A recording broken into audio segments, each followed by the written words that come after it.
Saudara sekalian, sobat kebangsaan, selamat datang, salam jumpa kembali di PJP Ginting Channel Opini Kebangsaan.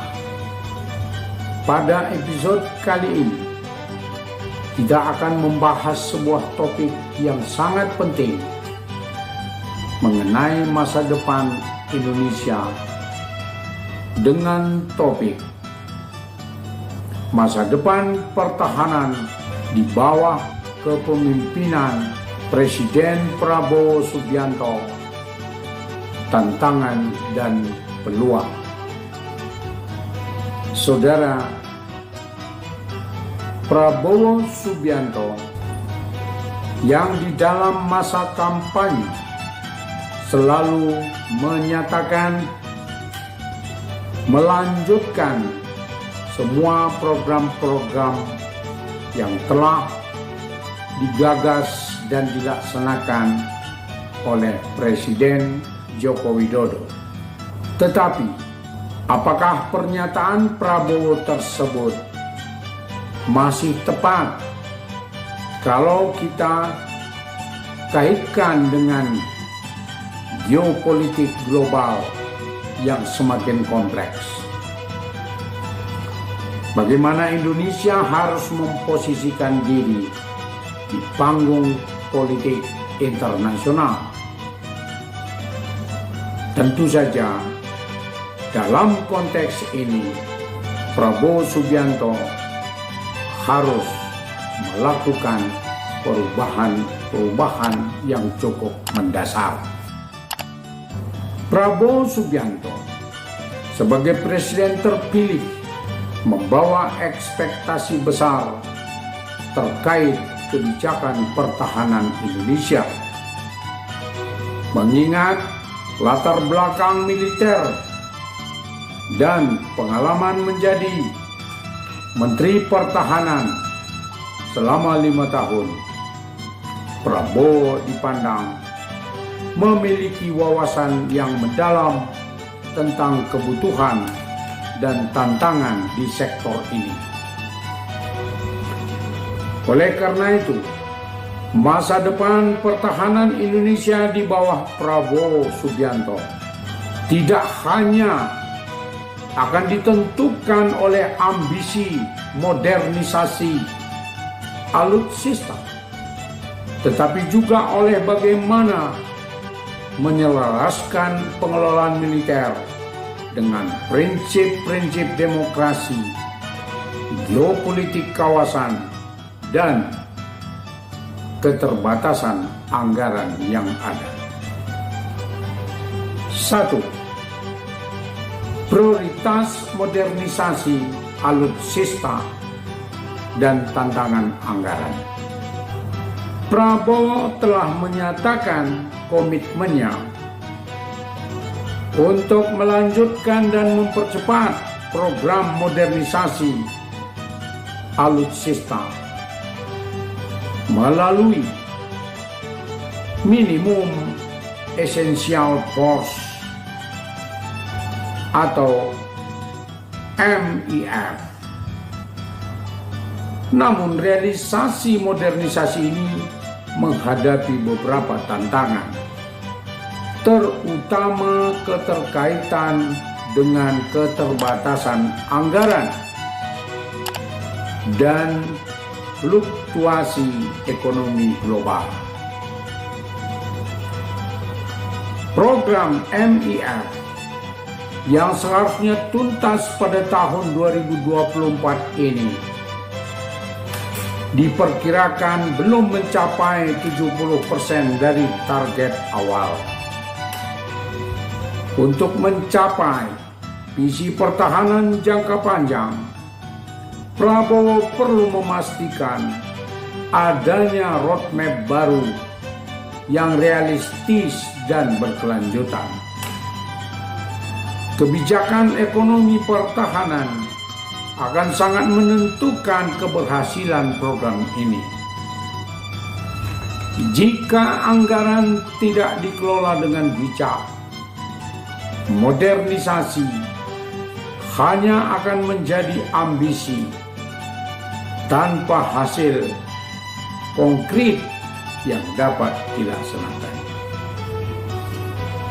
Beberapa langkah strategis yang dapat diambil ialah menstabilkan proporsi anggaran pertahanan di kisaran 1-1,5% dari PDB dengan peningkatan bertahap agar tidak membebani fiskal negara. Mendorong efisiensi pengadaan alutsista melalui kebijakan offset dan transfer teknologi yang efektif. Memastikan Indonesia mendapatkan nilai lebih dari setiap transaksi militer. Mengutamakan alutsista yang sesuai dengan kebutuhan geografis dan ancaman. Misalnya, fokus pada kapal selam, pesawat tempur, dan sistem pertahanan udara, mengingat karakter Indonesia sebagai negara kepulauan. 2. Peningkatan kapasitas industri pertahanan nasional. Salah satu janji Prabowo ialah memperkuat industri pertahanan domestik untuk mengurangi ketergantungan pada impor alutsista. Namun langkah ini membutuhkan konsistensi dalam kebijakan dan peningkatan kemampuan industri nasional seperti Pindad, PT PAL, dan PT Dirgantara Indonesia. Di bawah kepemimpinan Prabowo, tentu saja diharapkan ada upaya lebih serius untuk memperbaiki masalah fundamental dalam industri pertahanan, seperti keterbatasan teknologi, sumber daya manusia, dan ketersediaan modal. Kerjasama dengan negara-negara maju tetap penting, tetapi dengan orientasi pada knowledge transfer dan pengembangan teknologi lokal. Selain itu, revisi kebijakan dalam Undang-Undang Cipta Kerja yang membuka peluang bagi industri pertahanan menjadi bagian dari rantai pasok global harus disertai dengan langkah konkret untuk memastikan bahwa tujuan kemandirian tidak terabaikan. 3. Memperkuat geopolitik dan kerjasama regional. Indonesia berada di kawasan dengan dinamika geopolitik yang kompleks, terutama terkait Laut Cina Selatan dan Selat Malaka. Di bawah kepemimpinan Prabowo, kebijakan pertahanan harus mampu memperkuat posisi Indonesia sebagai kekuatan maritim yang dihormati di Asia Tenggara, sekaligus menjaga hubungan baik dengan kekuatan besar seperti Amerika Serikat, China, dan Rusia. Prabowo tentu perlu mengembangkan kebijakan pertahanan yang seimbang, di mana Prabowo perlu menguatkan kerjasama ASEAN dalam keamanan kawasan untuk menjaga stabilitas di Laut Cina Selatan. Memperluas aliansi strategis tanpa terlalu tergantung pada satu blok kekuatan tertentu, menjadikan dan sekaligus menjaga posisi Indonesia sebagai non-alliance nations. Meningkatkan keterlibatan dalam latihan militer gabungan internasional seperti Run of Pacific atau RIMPAC dan Cobra Gold untuk meningkatkan interoperabilitas dan diplomasi militer. 4. Reformasi tata kelola militer dan validasi organisasi. Presiden Prabowo harus melanjutkan validasi organisasi TNI untuk memastikan bahwa struktur militer tetap efisien, efektif, dan tidak terjadi penumpukan perwira tanpa jabatan. Reformasi tata kelola militer akan sangat penting agar organisasi tetap adaptif terhadap perkembangan zaman dan ancaman baru seperti serangan cyber dan operasi non-konvensional. Salah satu tantangan utama adalah menciptakan keseimbangan antara ekspansi organisasi dan efisiensi anggaran.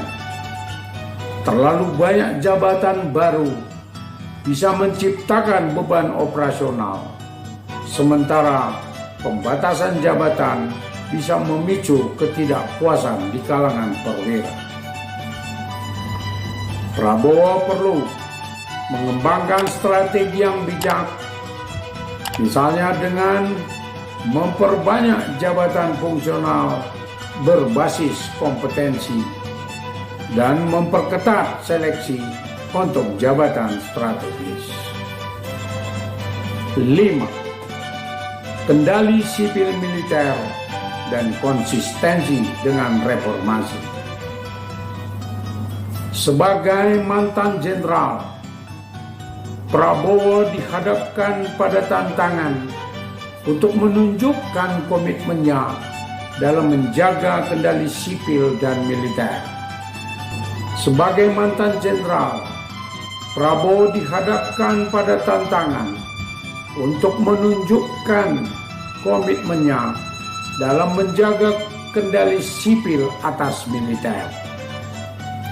Ini sangat penting untuk memastikan bahwa TNI tetap profesional dan tidak terlibat dalam urusan politik. Pemerintah harus mempertegas bahwa peran militer terbatas pada fungsi pertahanan dan keamanan, serta menghindari penempatan perwira aktif dalam jabatan-jabatan sipil. Langkah-langkah yang bisa diambil meliputi menjaga netralitas TNI dalam politik, terutama menjelang pemilu, untuk menghindari persepsi bahwa militer berpihak pada kekuatan politik tertentu. Hal ini tampak nyata terjadi pada pemilu 2024. Dan hal tersebut jangan terulang lagi. Membatasi penguasaan militer di sektor non-militer, dan jika diperlukan harus melalui prosedur yang jelas sesuai dengan undang-undang. Memperkuat Kementerian Pertahanan sebagai institusi sipil dengan lebih banyak melibatkan pejabat sipil dalam perumusan kebijakan dan pengawasan anggaran pertahanan. 6. Inovasi dan adaptasi terhadap ancaman masa depan. Ancaman keamanan tidak lagi hanya datang dari kekuatan militer konvensional, tetapi juga dari ancaman non-konvensional seperti cyber, perubahan iklim, dan terorisme. Di bawah kepemimpinan Prabowo, Indonesia perlu memperluas fokus pertahanannya agar mampu merespon ancaman ini secara efektif. Beberapa langkah inovatif yang bisa diterapkan adalah membangun unit pertahanan cyber yang kuat untuk melindungi infrastruktur vital dan data-data nasional, mengembangkan kapabilitas drone dan teknologi militer modern untuk menghadapi ancaman asimetris, mendorong riset dan pengembangan atau R&D di bidang kecerdasan buatan atau AI dan robotik untuk mendukung modernisasi militer. 7. Visi jangka panjang dari MIF 2024 menuju pertahanan 2045. Untuk mewujudkan kekuatan militer yang modern dan mandiri, Prabowo harus memiliki visi jangka panjang. Tidak cukup hanya menyelesaikan MIF 2024, tetapi juga merancang roadmap pertahanan hingga 2045 sejalan dengan visi Indonesia Emas. Visi jangka panjang ini harus mencakup penguatan kekuatan maritim sebagai prioritas utama sesuai dengan kebutuhan Indonesia sebagai negara kepulauan atau archipelago states. Penyusunan doktrin pertahanan baru yang menyesuaikan dengan perkembangan geopolitik dan teknologi. Pengembangan aliansi strategis jangka panjang baik di tingkat regional maupun global untuk memastikan keamanan nasional dan kestabilan kawasan. Saudara, dari narasi tersebut di atas dapat kita ambil kesimpulan sebagai berikut, bahwa harapan dan tantangan bagi Presiden Prabowo. Kepemimpinan Prabowo membawa harapan besar bagi masa depan pertahanan Indonesia, namun juga menghadirkan tantangan yang kompleks. Di satu sisi, ia memiliki peluang untuk mempercepat modernisasi alutsista dan memperkuat industri pertahanan nasional. Di sisi yang lain, dia harus memastikan bahwa reformasi militer tetap berjalan dan prinsip kendali sipil atas militer tidak terabaikan. Masa depan pertahanan Indonesia di bawah Prabowo akan sangat ditentukan oleh kemampuannya dalam mengelola anggaran, menyusun strategi jangka panjang, dan menjaga keseimbangan antara profesionalisme militer dan demokrasi. Dengan kebijakan yang tepat, Indonesia dapat menjadi kekuatan militer yang tangguh dan disegani di kawasan, sekaligus menjaga harmoni dengan masyarakat sipil. Saudara, demikian bahasan kita kali ini. Sebelum kita tutup video ini, mari kita diskusikan lebih lanjut tentang apa yang sudah kita bahas. Jadi, jangan ragu untuk bertanya ataupun berbagi pendapat di kolom komentar.